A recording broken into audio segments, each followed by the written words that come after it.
नमस्कार विद्यार्थी मित्रांनो, मी विपुल वाघमोडे तुमच्या सगळ्यांचं स्वागत करतोय ज्ञानदीप अकॅडमीच्या आपल्या यूट्यूब प्लॅटफॉर्मवर. मित्रांनो, आजचा विषय खूप इंटरेस्टिंग आहे आणि बऱ्याच वेळेस विद्यार्थ्यांचा याच्यामध्ये एक मोठा प्रश्न असतो की वर्णव्यवस्था वैदिक कालखंडामध्ये निर्माण झाली खरी, परंतु ही वर्णव्यवस्था कशी होती आणि ह्या वर्णव्यवस्थेचा आत्ताच्या भारतीय समाज जीवनावर किती आणि कसा प्रभाव पडलेला आहे, या संदर्भात आपण चर्चा आजच्या सेशनमध्ये करणार आहेत. आजचं सेशन खूप इंटरेस्टिंग असणार आहे, त्यामुळे शेवटपर्यंत सगळ्यांनी सेशन अटेंड करायचं आहे. आता लक्षात घ्या, आयोगानं म्हणजे UPSCनं मुख्य परीक्षेला वारंवार या संदर्भात क्वेश्चन्स विचारलेत. म्हणजे 2024 ची मुख्य परीक्षा जर आपण पाहिली, तर 2024 च्या मुख्य परीक्षेमध्ये सुद्धा वैदिक संस्कृतीवरती क्वेश्चन आयोगाने विचारलेला होता. बघा काय क्वेश्चन होता. क्वेश्चन असा होता की वैदिक कालखंडामध्ये जी सुरुवातीची व्यवस्था आहे, सुरुवातीचा वैदिक कालखंड जो आहे, हा वैदिक कालखंड आणि उत्तर वैदिक कालखंड, या कालखंडामध्ये नेमका फरक काय या संदर्भात विचारलेला आहे. अगदी त्यातल्या त्यात डिटेलमध्ये जर गेलो तर हे सांगेल की त्यांनी विचारलं होतं की तिथल्या आर्थिक आणि सामाजिक घटकांविषयी चर्चा करा. म्हणजे ऋग्वैदिक कालखंड आणि उत्तर वैदिक कालखंड. म्हणजे आपलं हे तर लक्षात आलं इथं की वैदिक कालखंडाच्या बाबतीत जर आपण विचार केला मित्रांनो, तर या वैदिक कालखंडामध्ये आपण दोन भाग करू शकतो. आणि या कोणत्या भागामध्ये म्हणजे अगदी सुरुवातीच्या कालखंडामध्ये वर्णव्यवस्था आली होती का? ही वर्णव्यवस्था दुसऱ्या म्हणजे पुढच्या कालखंडात आलेली आहे का? ह्या वर्णव्यवस्थेचा उल्लेख ऋग्वेदामध्ये किंवा वेदांमध्ये केलेला आहे का? नेमक्या या सगळ्या प्रश्नांची उत्तरं आजच्या या सेशनमध्ये म्हणजेच पायाभरणी क्लास 5 मध्ये आपण करणार आहेत. आज आपला 5वा वर्ग आहे, 5वा क्लास आहे. आणि याच अशाच अनुषंगाचे इंटरेस्टिंग जे काही गोष्टी आहेत त्या उत्तर मी तुम्हाला सांगत चालेल. ओके, तर पुन्हा एकदा सगळ्यांचं स्वागत आहे आणि सगळ्यांनी सेशनला शेवटपर्यंत पाहायचं आहे. बघा, वैदिक समाज आणि वैदिक समाजामध्ये वर्णव्यवस्था कशी आली, परंतु त्या अगोदर एक महत्त्वाची सूचना सगळ्यांना सांगेल. मित्रांनो, तुम्ही जर हिस्ट्री ऑप्शनल विषय निवडला असेल आणि त्याची तयारी करत असाल, तर ही तयारी तुम्ही माझ्यासोबत करू शकता. हिस्ट्री ऑप्शनल हा विषय गेल्या 7 ते 8 वर्षांपासून मी शिकवत आहे आणि या विषयामध्ये माझा एक चांगला अनुभव आहे. या विषयामध्ये तुम्हाला 5 सेक्शन्स असतात आणि ते सेक्शन्स तुम्हाला मी 150 दिवसाच्या त्या क्लासमध्ये कव्हर करून देणार आहे, ज्यामध्ये तुम्हाला नोट्स देखील असणार आहेत आणि सोबतच आयोगाचे झालेल्या क्वेश्चन्सचे आपण डिस्कशन सुद्धा यामध्ये करत आहोत. सोबतच फ्री मेंटरशिप सुद्धा त्याच्यामध्ये असणार आहे. असा सगळा एक जो पूर्ण होलसोल पॅक जो आहे तो मी तुमच्या समोर मांडतोय. आता यामध्ये एक लक्षात घ्यायचं आहे की ऑप्शनलची तयारी जर तुम्हाला करायची असेल तर तुम्ही इथं जो खाली नंबर दिलेला आहे या नंबरला कॉन्टॅक्ट करायचा आहे. 9604572804 या नंबरला सुद्धा तुम्ही कॉन्टॅक्ट करू शकता. मित्रांनो, वैदिक कालखंडामध्ये नेमकी समाज व्यवस्था कशी होती आणि खऱ्या अर्थाने वैदिक कालखंडामध्ये वर्णव्यवस्था एक्झॅक्टली सुरुवातीला निर्माण झाली होती वैदिक किंवा आर्य आल्या आल्याच की ती व्यवस्था नंतर निर्माण झाली होती, याच्यावर आपण चर्चा करणार आहोत. बघा, आपण हे तर ऐकलंय किंवा हे मी तुम्हाला कालच्या सेशनला किंवा मागच्या सेशनला पण सांगितलंय की सिंधू संस्कृतीचा ऱ्हास कसा झाला किंवा सिंधू संस्कृतीच्या ऱ्हासाविषयीची मतमतांतरं आपण पाहिलेली आहेत. आता आजच्या सेशनमध्ये आपल्याला हे लक्षात घ्यायचं आहे की सिंधू संस्कृती ज्यावेळेस संपत होती, कुठे ना कुठेतरी आर्यांचं आगमन भारतामध्ये झालेलं होतं किंवा भारतीय उपखंडामध्ये झालेलं होतं. आर्य म्हणजे कोण? तर आर्य म्हणजे बाहेरून आलेली, असा एक शब्द उल्लेख आहे. आता ही मंडळी होती कोण? तर ही मंडळी होती पशुपालक. गाय सांभाळणं हे यांचं काम होतं. आर्यांची सुरुवातीची जी व्यवस्था आहे, ही व्यवस्था म्हणजे थोडक्यात हे सिंधू नदीच्या खोऱ्यामध्ये आले. साहजिक असेल, गायांची संख्या जास्त होती, चराऊ क्षेत्र गरजेचं असेल. समजा आपण जर हे कन्सिडर केलं, आता मुद्दा हा आहे की इतिहासामध्ये हा पण एक मतमतांतराचा भाग आहे. याच्यावर सुद्धा वादविवाद आहेत किंवा मतमतांतर आहेत की आर्य नेमके कुठून आले? आर्य कोणत्या वंशाची होते? सांगता येत नाही आर्य कोणत्या वंशाचे होते. कुणी म्हणतं सुमेरियन वंशाचे होते, कुणी म्हणतं की आर्य ग्रीक होते, कुणी म्हणतं की ते सेंट्रल एशियामधून म्हणजे मध्य एशियातून आलेली आहेत. आपण जर कन्सिडर केलं, पण एक मात्र नक्की आहे की ते सिंधू घाटीमध्ये आले किंवा सिंधू खोऱ्यामध्ये येऊन थांबले. याचा अर्थ त्यांचा प्रवेश भारतामध्ये वायव्येच्या मार्गाने झाला. आता साहजिक आहे की ते जिथून आले असतील त्या ठिकाणी खूप कमी प्रमाणामध्ये चारा क्षेत्र किंवा चराऊ क्षेत्र असेल, खूप कमी प्रमाणामध्ये अन्न पाणी उपलब्ध असेल आणि कुठेतरी याच शोधामध्ये हे कबिले किंवा ह्या जमाती ज्या आहेत त्या भारतामध्ये एंटर झाल्या. मुद्दा नंबर 2, इथून पुढे खऱ्या अर्थानं सिंधू संस्कृती आणि आर्य यांच्यामध्ये संघर्ष निर्माण झाला असावा किंवा यामध्ये सांस्कृतिक देवाणघेवाणी झाल्या असावेत आणि इथूनच एक मोठा समाज निर्माण झाला असावा. सिंधू नदीच्या खोऱ्यामध्ये सुरुवातीला आर्यांनी वसाहती स्थापन करू लागले होते. आर्यांची सुरुवातीची व्यवस्था म्हणजेच ऋग्वैदिक कालखंड आहे आणि आर्यांची नंतरची व्यवस्था म्हणजेच उत्तर वैदिक कालखंड. याला वैदिक कालखंड का म्हणायचं? कारण इथं वेदांची रचना केली गेली. वेद, विद या शब्दापासून हा शब्द जो आहे तो तयार होतो, हे लक्षात ठेवणं गरजेचं आहे. कोणत्या शब्दापासून बनलेला आहे हा शब्द? तर विद या शब्दापासून हा शब्द बनलेला आहे. विद म्हणजे जाणून घेणे, ज्ञान असणे. लक्षात घ्या, विद म्हणजे काय? जाणून घेणे, ज्ञान असणे. आणि या शब्दापासून काय बनलाय? तर वेद हा शब्द तयार झालाय. याचा अर्थ असा आहे की वेदामध्ये फक्त या ठिकाणी तुम्हाला नॉलेज किंवा ज्ञान देण्याचा प्रयत्न केला गेलेला असणार आहे. ओके.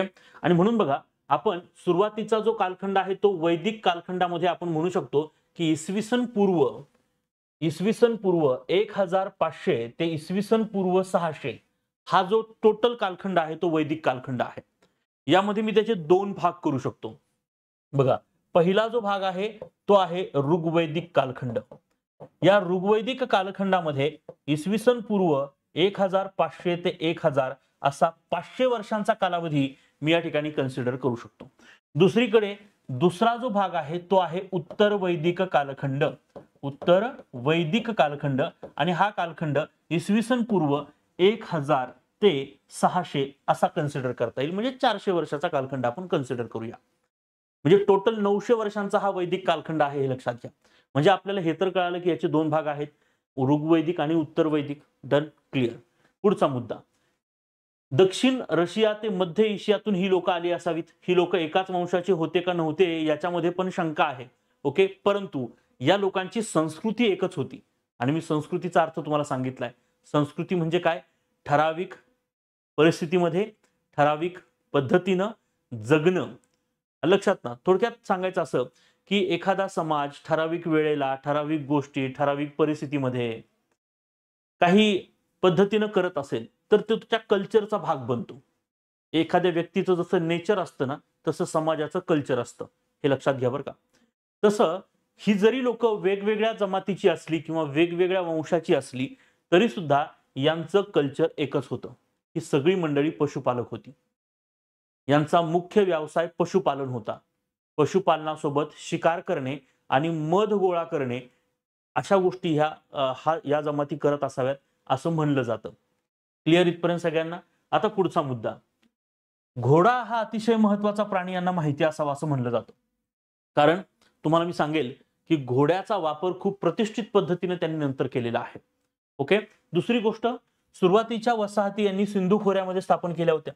ऋग्वेद हा त्यांचा पहिलाच ग्रंथ आहे असं लक्षात घ्या. ऋग्वेद जो आहे हा त्यांचा पहिला ग्रंथ होता. आणि ऋग्वेदामध्ये काय सांगितलंय रे?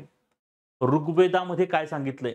ऋग्वेद हा जो ग्रंथ आहे या ग्रंथामध्ये कुठेही वर्णव्यवस्था सांगितलेली नाही. हे क्लिअर करा पहिले.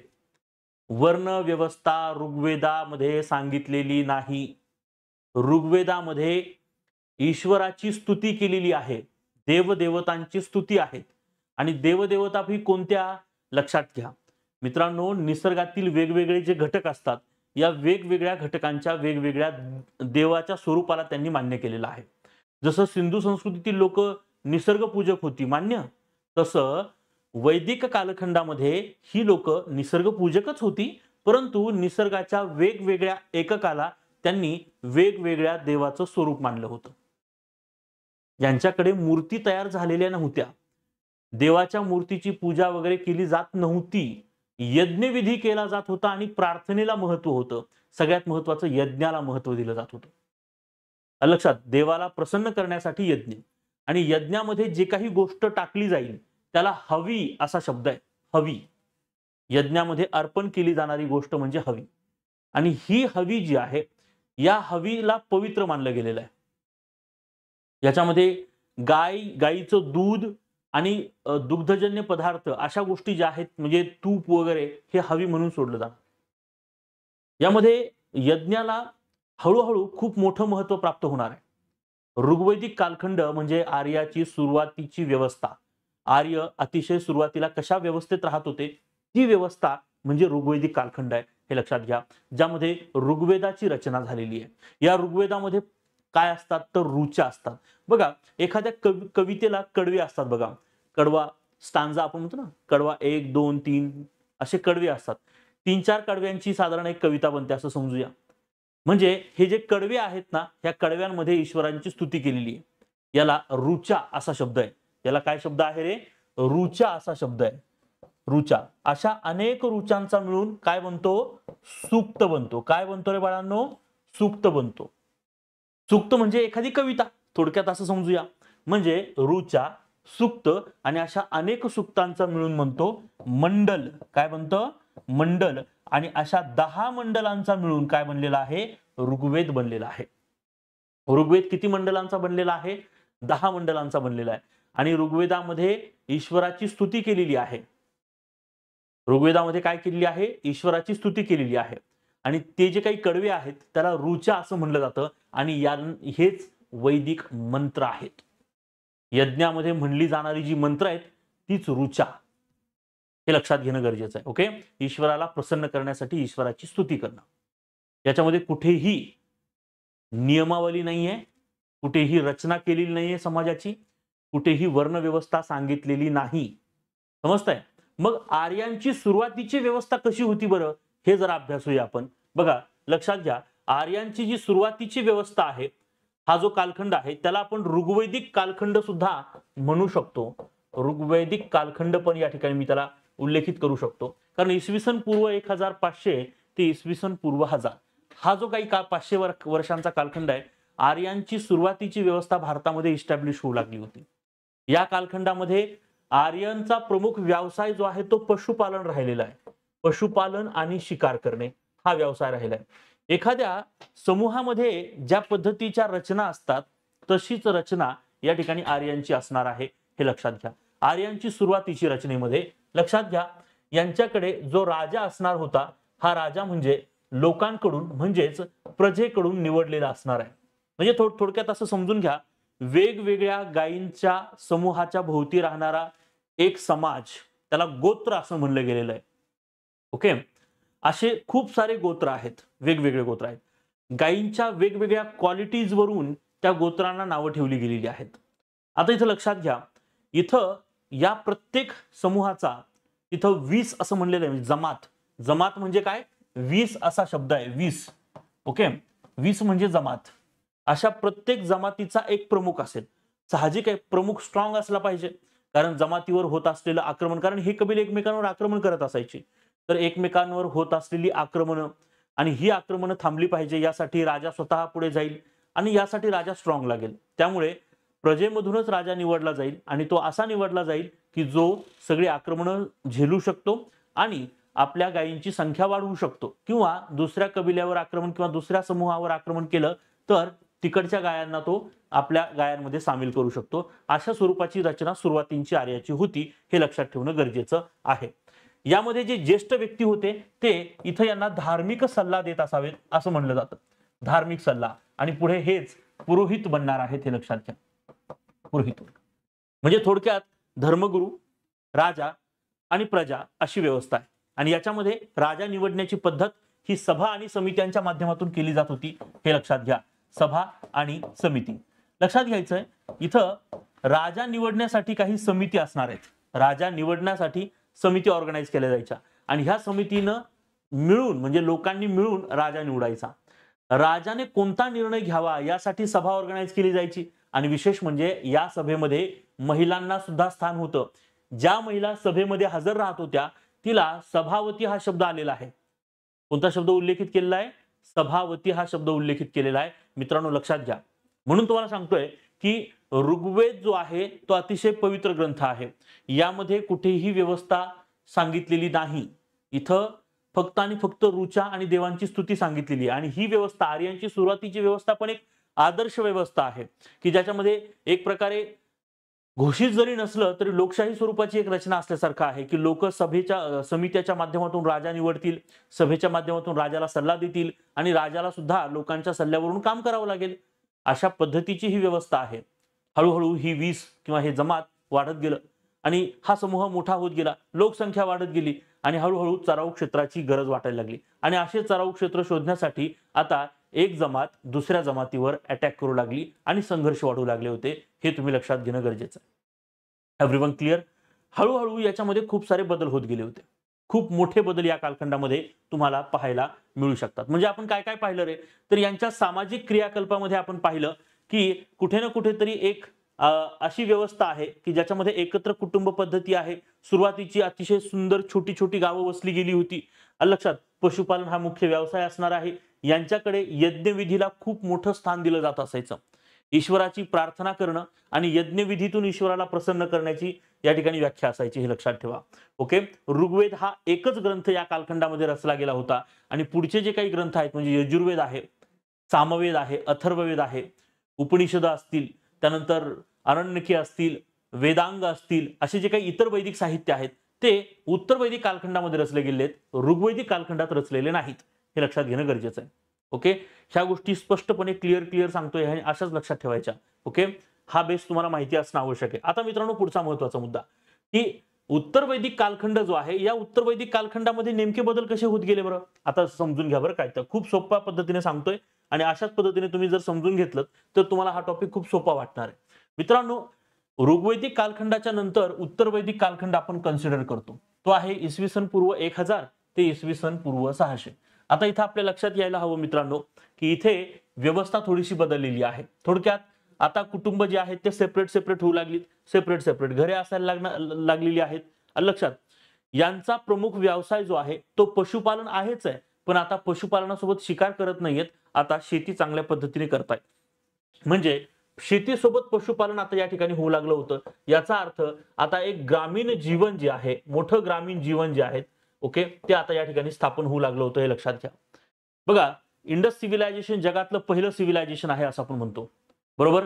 आणि त्याच्यानंतर आर्यांची व्यवस्था आणि उत्तर वैदिक कालखंडामध्ये कुठे ना कुठेतरी ग्रामीण जीवन जे आहे ते स्थिर झालं होतं.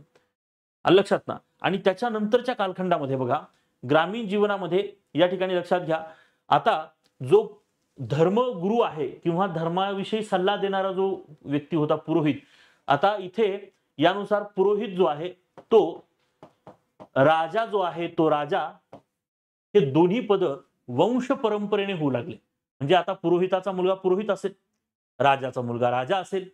याचा अर्थ राजा जर वंश परंपरेने होतोय, पुरोहित जर वंश परंपरेने तयार होतोय, तर आता इथून पुढे तुम्ही समजून घेणं गरजेचं आहे, सभा आणि समित्यांचं महत्व पण कमी होत आहे. राजाचा एकाधिकार वाढतोय. राजा एकाधिकारशाही निर्माण करू शकतो. लक्षात येतंय तुमच्या? ओके. आणि मग इथं लक्षात घ्यायचंय की राजा हा वंश परंपरेने या ठिकाणी वाढलेला आहे. आता वंश परंपरा आली म्हणजे आपोआपच जन्माला महत्व आलं. जो ज्याच्या पोटी जन्माला आला तो त्या वंशाचा आणि त्यानं ठराविक पद्धतीने तसेच कामं केले पाहिजे, अशी विचारधारा जी आहे ती उत्तर वैदिक कालखंडामध्ये निर्माण होऊ लागली होती. याच कालखंडामध्ये यजुर्वेद, सामवेद, अथर्ववेद आणि इतर अजून वैदिक साहित्य निर्माण होऊ लागली होती. यजुर्वेद काय आहे बरं? ऋग्वेद जो आहे, या ऋग्वेदामध्ये ज्या ऋचा आहेत त्या ऋचांचं स्पष्टीकरण यजुर्वेदामध्ये दिलेलं आहे. सामवेदामध्ये हे मंत्र कोणत्या तालासुरात उच्चारण करावेत हे सांगितलेलं आहे आणि म्हणून भारतीय शास्त्रीय संगीताचा पाया सामवेद आहे.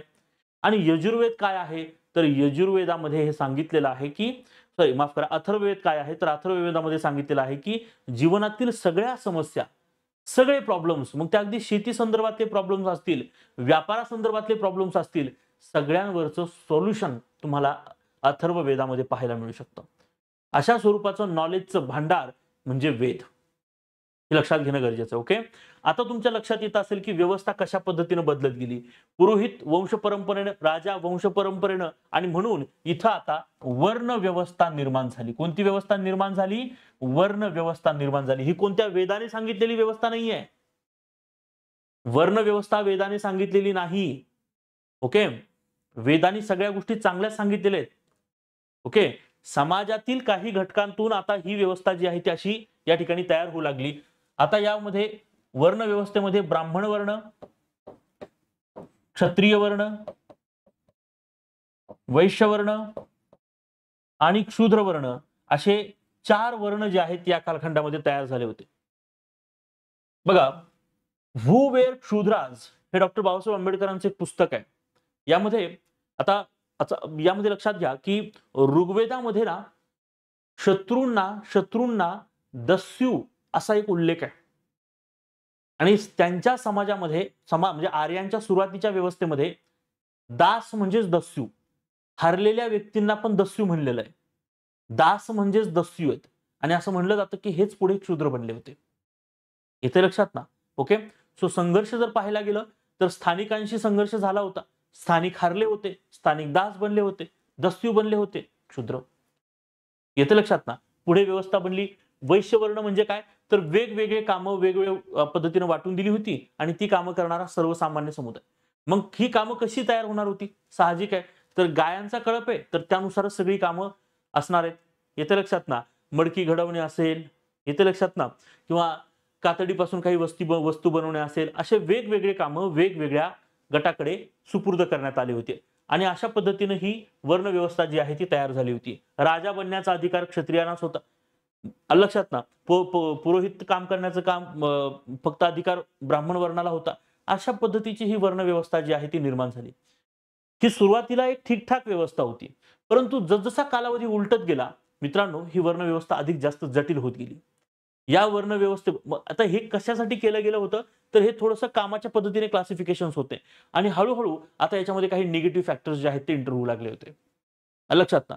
राजाला पुरोहित वर्गाचं वर्चस्व वाटू लागलं होतं, कारण पुरोहित वर्ग राजा आणि प्रजा यांना धार्मिक पद्धतीनं नियोजित करू शकत होता. लक्षात घ्या, यज्ञविधीचं महत्व आता खूप जास्त वाढलं होतं आणि राजाला सुद्धा काही ठराविक यज्ञ करावे लागत असायचे.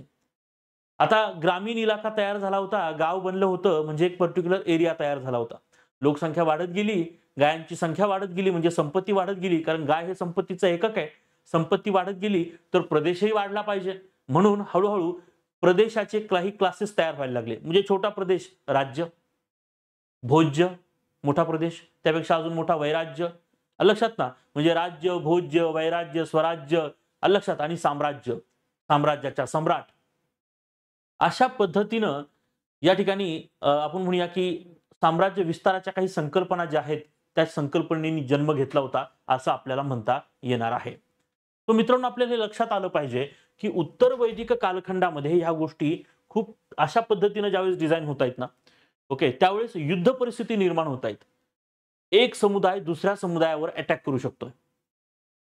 आर्य एकमेकांवर अटॅक करत होते, लक्षात ना, आणि युद्ध परिस्थिती निर्माण होऊ लागल्या होत्या. राजाला 2 प्रकारची यज्ञ करावी लागत असायची. एक होता राजसूय यज्ञ आणि दुसरा होता अश्वमेध यज्ञ.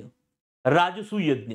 आता हा राजसूय यज्ञ काय होता, तर राजाने स्वतःला स्ट्रॉंग दाखवण्यासाठी आजूबाजूच्या छोट्या शासकांना बोलून घ्यायचं आणि जे आले ते आपले, जे नाही आले त्याने चॅलेंज केले असं समजायचं आणि मग त्याच्यावर आक्रमण करायचं. म्हणजे युद्धाचे प्रसंग वाढलेच.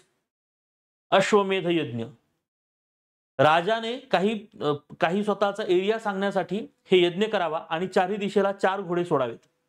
तो घोडा जेवढा एरिया पदक्रांत करेल, जेवढा प्रदेश पदक्रांत करेल, तो प्रदेश त्या राजाचा. आणि जर एखाद्या राजाने तो अडवला घोडा तर ते चॅलेंज समजलं जाईल आणि दोघांमध्ये युद्ध होईल. जो ताकदवर असेल तो जिंकेल आणि प्रदेश त्याचा असेल. अशा पद्धतीनं साम्राज्य विस्ताराची संकल्पना जी आहे ती यज्ञविधीशी जोडली गेली आणि हळूहळू या गोष्टी ज्या आहेत त्या अधिक जास्त जटिल बनत गेल्या. वर्ण व्यवस्थेचा जन्म जो आहे तो उत्तर वैदिक कालखंडामध्ये निर्माण झालाय आणि तो व्यवस्थेचा भाग आहे. तो कोणत्या ग्रंथांनी करून दिलेला नाहीये, त्यासाठी कोणते ग्रंथ जबाबदार नाहीयेत. त्यावेळीची ती व्यवस्था आहे आणि त्या व्यवस्थेतूनच हळूहळू ही वर्ण व्यवस्था पुढे आलेली आहे. या ऑब्विसली आता इथे जर वंश महत्वाचा आहे तर आता इथं अगोदर बघा स्त्री सभेला हजर राहू शकत होती. आता याचा अर्थ स्त्रियांना चांगला दर्जा होता आर्यांच्या सुरुवातीच्या व्यवस्थेमध्ये. आता मात्र उत्तर वैदिक कालखंडामध्ये वंश या गोष्टीला खूप मोठं प्राधान्य दिलं गेलं. कुळ, जमात या गोष्टींना प्राधान्य मिळालं आणि अशा वेळेस एक पुरुष प्रधान संस्कृतीपासून ही संस्कृती आता पितृसत्ताक व्यवस्थेकडे गेली होती. आणि एक पितृसत्ताक व्यवस्था जी आहे ती या कालखंडामध्ये निर्माण होऊ लागलेली हे लक्षात घेणं गरजेचं आहे. एक पितृसत्ताक पद्धती जी आहे ती या कालखंडात तयार झाली. स्त्रियांना कमी दर्जा होऊ लागला हे लक्षात घ्या. ऋग्वैदिक कालखंडामध्ये स्त्रियांना चांगला दर्जा होता मित्रांनो. काही स्त्रियांना तोंडी रुचा रचलेल्या होत्या असं सुद्धा आपण पुस्तकामध्ये वाचलेलं आहे. म्हणजे ह्या दोन्ही व्यवस्थेकडे जर मी कंपॅरिझन जर केलं आणि तुलनात्मक दृष्टीने जर पाहिलं तर मला थोडीशी विषमता जी आहे ती उत्तर वैदिक कालखंडामध्ये वाढलेली पाहायला मिळू शकते असं या ठिकाणी आपण सांगू शकतो. इथे लक्षात हळूहळू संघर्ष वाढत गेले. सिंधू घाटीमध्ये किंवा सिंधू संस्कृती जी आहे ही ज्या आपण म्हणूया की सिंधू नदीच्या खोऱ्यामध्ये निर्माण झाली होती, आता इथं वैदिक व्यवस्था प्रस्थापित झाली होती आणि आता हळूहळू एरिया एक्सपांड होऊ लागला होता. त्यामुळे आता या जमाती गंगा नदीकडे स्थलांतरित होऊ लागल्या होत्या. आणि बघा त्यावेळेस दशराज युद्धाचा उल्लेख केलेला आहे. दशराज युद्ध, काही ठिकाणी दशराजांनी युद्ध म्हणलंय, पण ते दशराज म्हणजे 10 राजांनी केलेले युद्ध. त्यामध्ये 5 राजा आर्य आणि 5 राजा बिगर आर्य विरुद्ध गंगा नदीच्या खोऱ्यामध्ये एक राजा होता भरत, ही जमात होती. भरत जमातीच्या विरोधात 10 जमातींनी युद्ध केलं. फायनली ह्या 10 पैकी कुरु नावाची जमात जी आहे, कोणती जमात आहे? कुरु नावाची जमात जी आहे ही जमात स्ट्रॉंग राहिली. कुरु वर्सेस भरत. आणि भविष्यात ह्या युद्धाचा कसलाही निर्णय झाला नाही. पुढे जाऊन कुरु आणि भरत यांच्यापासून कुरु वंशाची निर्मिती झाली आणि कुरु वंशानंतर कुरु वंशासोबत पांचालांनी सुद्धा स्वतःचे एरिया डिसाइड करायला सुरुवात केली. आणि हळूहळू गंगा नदीच्या खोऱ्यामध्ये तुम्हाला 16 महाजनपदांचा उल्लेख पाहायला मिळू शकतो. अशी ही व्यवस्था. या व्यवस्थेमध्ये खूप जास्त निगेटिव्ह पॉइंट्स उत्तर काळामध्ये वाढत गेले आणि अशा व्यवस्थेला एक खऱ्या अर्थानं लौकिक जीवन जे आहे ते व्यक्तीचं या ठिकाणी क्रिएट होऊ लागलं होतं. म्हणजे पाप, पुण्य, मोक्ष, माणूस मेल्यानंतर काय, या गोष्टीला खूप जास्त महत्त्व येऊ लागलं होतं. अशा वेळेस मानवी जीवन संकटात होतं, दुःखी होतं, वारंवार होणारी आक्रमणं यामुळे सामान्य व्यक्ती खूप व्यथित होत होता आणि त्याला जगण्याची सिक्युरिटी नव्हती. मानवाच्या जीवनामध्ये प्रचंड दुःख निर्माण झालेलं आहे आणि अशा वेळेस काही विचार या कालखंडात जन्माला येणार आहेत आणि ते विचार आहेत गौतम बुद्धांनी मांडलेले बुद्ध विचार किंवा गौतम बुद्धांचे विचार आणि महावीर जैन यांनी मांडलेले जैन विचार. आणि म्हणून आपण आपल्या पुढच्या सिरीजमध्ये किंवा आपण पुढच्या लेक्चर्समध्ये हे पाहणार आहेत की गौतम बुद्धांनी नेमके कोणते विचार मांडले आणि महावीर जैनांनी कोणते विचार मांडले. इथे लक्षात आता तुमच्या लक्षात आलं असेल की ही जी व्यवस्था आहे ती व्यवस्था कशा पद्धतीने निर्माण झालेली आहे. ओके, लक्षात घ्या मित्रांनो. या व्यवस्थेला जर समजून ही जर तुम्हाला व्यवस्था जर समजली असेल की उत्तर वैदिक कालखंडामध्ये वर्ण व्यवस्था निर्माण झाली. आर्यांची सुरुवातीची व्यवस्था ही जरा आदर्श व्यवस्था होती. हळूहळू त्याच्यामध्ये काही निगेटिव्ह पॉइंट्स कालांतराने येत गेले आणि त्याच्यानंतर ह्या गोष्टी होत गेल्या. बघा समाजाचं असंच असतं. समाज जो आहे किंवा एक व्यवस्था जी आहे ती सुरुवातीला आदर्श असते, नंतर हळूहळू ती खराब होते, नंतर एक मोठं प्रबोधन होतं आणि त्याच्यानंतर परत एक आदर्श व्यवस्था निर्माण होते. उत्तर कालखंडामध्ये अशा आदर्श व्यवस्था निर्माण होतात आणि एक चांगला समाज निर्माण होत असतो, हे लक्षात घ्या. भारतीय समाज निर्माण होण्याची ही एक इतिहासातली पहिली पाऊल होतं असं म्हणलं तरी चालेल. ओके मित्रांनो, आजच्या या सेशनमधून मी अशी अपेक्षा करतो की तुम्हाला कळालं असेल की वर्णव्यवस्था कधी निर्माण झाली, कशी निर्माण झाली. आजच्या जाती व्यवस्थेवर या वर्णव्यवस्थेचा किती इम्पॅक्ट आहे याच्या संदर्भातही चर्चा आपण पुढच्या येणाऱ्या लेक्चर्समध्ये करणारच आहोत. ओके, त्यामुळे ही सिरीज जी आहे ती तुम्ही कंटिन्युअसली पाहणं अपेक्षित आहे.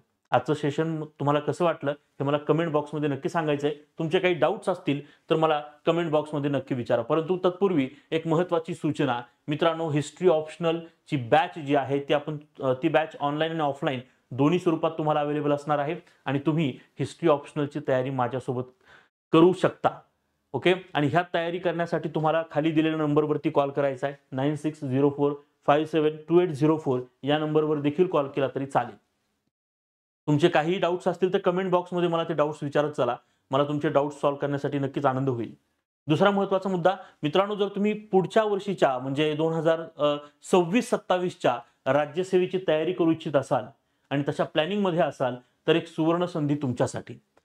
मित्रांनो, 12 जानेवारी 2026 ला आपण ही बॅच सुरू करतोय. राज्यसेवा 1 इयर इंटिग्रेटेड बॅच. याच्यामध्ये पूर्वपरीक्षा, मुख्य परीक्षा आणि मुलाखतीसाठी लागणारे सगळे सॉफ्ट स्किल्स आपण या बॅचमध्ये तुमच्याकडून डेव्हलप करतोय. आणि ही सगळी तयारी तुम्हाला तज्ञ मार्गदर्शकांच्या नियंत्रणात करता येणार आहे. त्यामुळे सगळ्यांचं या बॅचमध्ये मी स्वागत करेन. बॅचसाठी अधिक माहिती हवी असेल तर तुम्ही खाली दिलेल्या नंबरवरती कॉन्टॅक्ट करू शकता. मित्रांनो, आजचं सेशन तुम्हाला कसं वाटलं मला कमेंट बॉक्समध्ये नक्की सांगा. आवडलं असेल तर लाईक करा. जास्तीत जास्त विद्यार्थ्यांपर्यंत हे सेशन शेअर करा आणि ही जी पायाभरणी सीरीज आहे, या पायाभरणी सीरीजला तुम्ही माझ्यासोबत असणं गरजेचं आहे. कारण ही सीरीज तुमच्यासाठी आहे. तुम्ही हिस्ट्री ऑप्शनलची तयारी करत असाल, नसाल तरी चालेल, पण जीएस साठी ही पायाभरणी सीरीज सुद्धा खूप उपयोगी असणार आहे. आपण उद्या एका वेगळ्या विषयाला घेऊन बोलूया. तोपर्यंत आपण इथेच थांबूया. Thank you so much.